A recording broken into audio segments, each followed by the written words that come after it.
தந்தை, மகன், தூய ஆவியினுடைய அருளும் ஆசீரும் உங்கள் ஒவ்வொருவரோடும் நிறைவாக இருப்பதாக.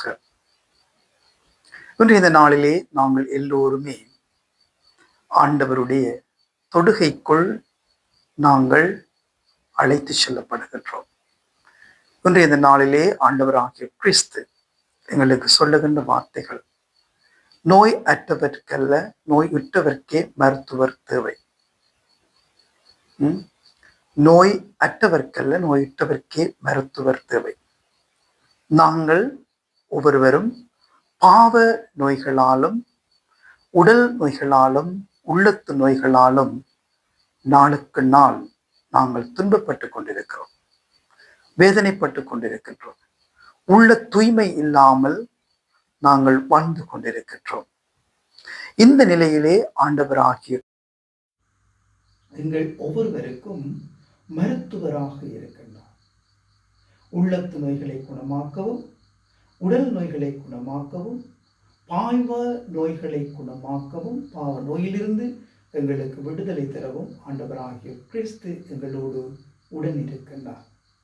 ஆகவேதான் நானும் நீங்களும் எந்த விதமான நோய் நொடிகளுமின்றி, எந்த விதமான பாவ நோய்களுமின்றி நாங்கள் தூய்மையான வாழ்க்கையோடு நல்ல உடல்நிலைகளோடு நாங்கள் வாழ ஆண்டவராகிய கிறிஸ்து எங்களோடு இருக்கின்றார். மருத்துவராகிய கிறிஸ்து எங்களை உற்று நோக்குகின்றார்.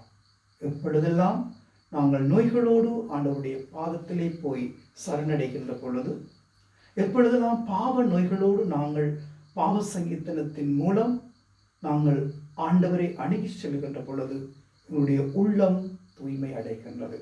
ஆகவே ஆண்டவராகிய கிறிஸ்து மருத்துவராக, எங்களை குணப்படுத்தும் மருத்துவராக, எங்களை தூய்மைப்படுத்தும் மருத்துவராக, தூய வழியிலே எங்களை அழைத்து செல்லும் தூயவராக எங்களோடு இருந்து வழிநடத்தி பயணமாகின்றார். அந்த பயணத்திலே நாங்களும் ஆண்டவரோடு வழி செல்லுவோம். இன்றைய இந்த நாள் எங்கள் ஒவ்வொருவருக்கும் ஆண்டவருடைய தொடுகையை உணரும் நாளாக அமைய ஆண்டவர் அருள் புரிவாராக. அன்னை மேரி மூலமாக நாங்கள் ஒவ்வொருவரும் இறைமகனாம் கிறிஸ்துவிடம் செல்லுவோம். எல்லாம் வல்ல இறைவன் தந்தை, மகன், தூய ஆவிகள் அனைவரையும் நிறைவாக ஆசீர்வதிப்பாராக.